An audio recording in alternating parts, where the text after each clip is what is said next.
अस्सलाम वालेकुम लिसनर्स, उम्मीद करता हूँ आप सब खैरियत से होंगे। आप सब ही नए आने वाले लिसनर्स को मेरे चैनल पर खुशामदीद।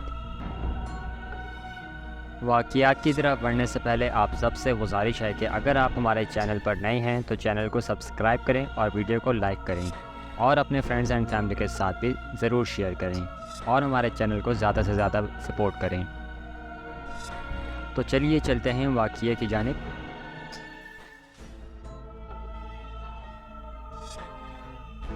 शुरू करते हैं आज का वाक़िया। ये वाक़िया सेंड किया है हमारे एक भाई ने जिनका नाम ज़ैन है। वो कहते हैं कि आज से बहुत साल पहले मेरी ज़िंदगी में यह पहला खौफनाक वाक़िया पेश आया था। वो कहते हैं कि मैं कराची का रहने वाला हूँ और एक बार मुझे काम के सिलसिले में इस्लामाबाद जाना था। तो मैं बस में उस वक्त ट्रैवल किया करता था। तो यूं ही एक बार मैं सफ़र कर रहा था तो हमारी जो बस थी वो एक वीरान सड़क से गुज़र रही थी। क्योंकि बाय रोड सफ़र करने वाले तो जानते होंगे कि बसेस कैसे कैसे रास्तों से गुज़रती हैं। उस वक्त हमारी बस के अलावा कोई और ट्रैफिक का नामो निशान नहीं था।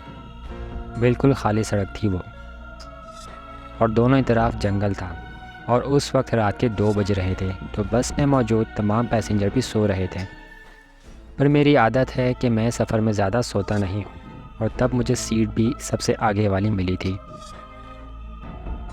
रात के 2 बज रहे थे। काफ़ी खौफनाक मंजर लग रहा था जब मैं बाहर की तरफ देख रहा था, क्योंकि जितनी बस की हेडलाइट की रोशनी थी सिर्फ उतना एरिया ही नज़र आ रहा था और ड्राइवर भी काफ़ी स्पीड में बस चला रहा था।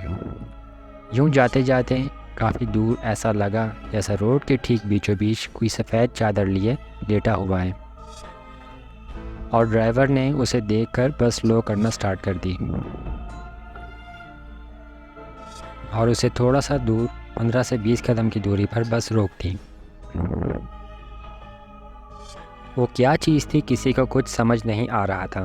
वो चीज़ हिल भी नहीं रही थी, पर वो चीज़ इतनी लंबी थी कि उसने पूरा रोड कवर किया हुआ था और बस के गुज़रने का रास्ता ही नहीं बन रहा था। उसको काफ़ी हॉर्न भी दिए गए पर वो चीज़ हिल नहीं रही थी, क्योंकि देखने में कोई इंसान ही नुमा चीज़ लग रही थी।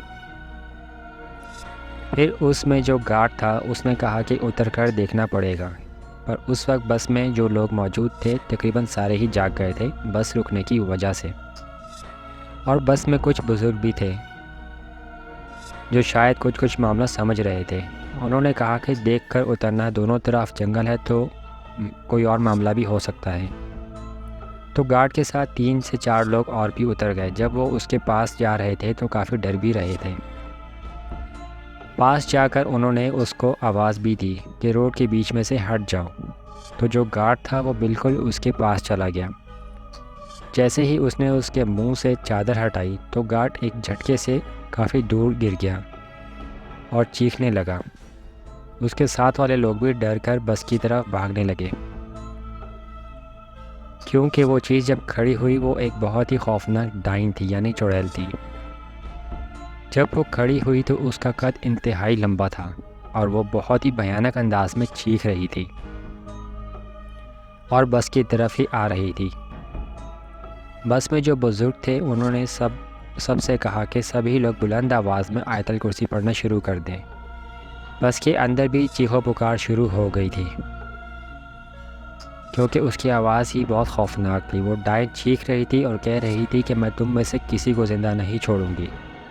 ड्राइवर ने उस बस चलाना स्टार्ट कर दिया और काफ़ी तेज़ी से चलाना शुरू कर दी और वो जो डाइन थी वो बस के साथ साथ भाग रही थी और बस पर काफ़ी पथराव भी शुरू हो गया था।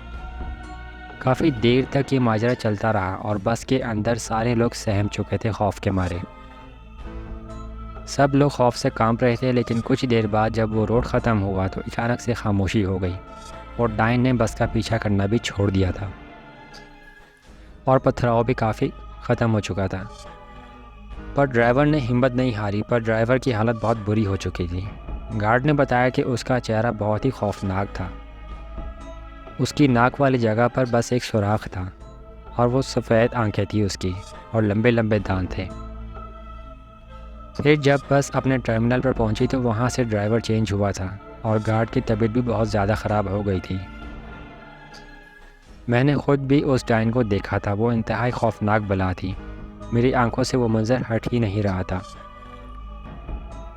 काफ़ी देर टर्मिनल पर स्टे करने के बाद फिर बस अपनी अगली मंजिल को रवाना हुई थी।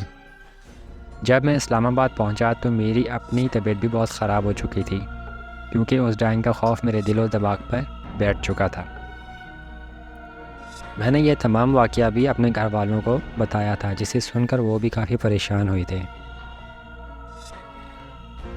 मुझे कुछ दिन लगे थे उस वाक़ये से निकलने के लिए।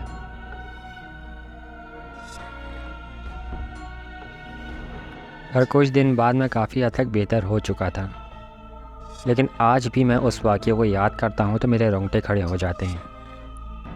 और हमारे भाईजान ये भी कहते हैं कि हम स्टोरीज़ वगैरह तो सुन लेते हैं, लेकिन जब रियल में ये चीज़ें सामने आती हैं तो अक्सर इंसान अपना आप खो बैठते हैं। इसलिए जो लोग भी मेरा ये वाक़या सुन रहे हैं उनसे दरख्वास्त है कि जब भी कभी सफ़र पर जाएं तो अपने ऊपर हिसार करके और दुआएं पढ़ कर जाएं।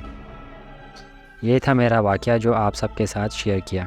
बहुत शुक्रिया आपका, आपने अपना वाक़या शेयर किया। अल्लाह आपको अपने हिफ्ज़ व मान में रखे, आमीन। लिसनर्स, ये था आज का वाक़या।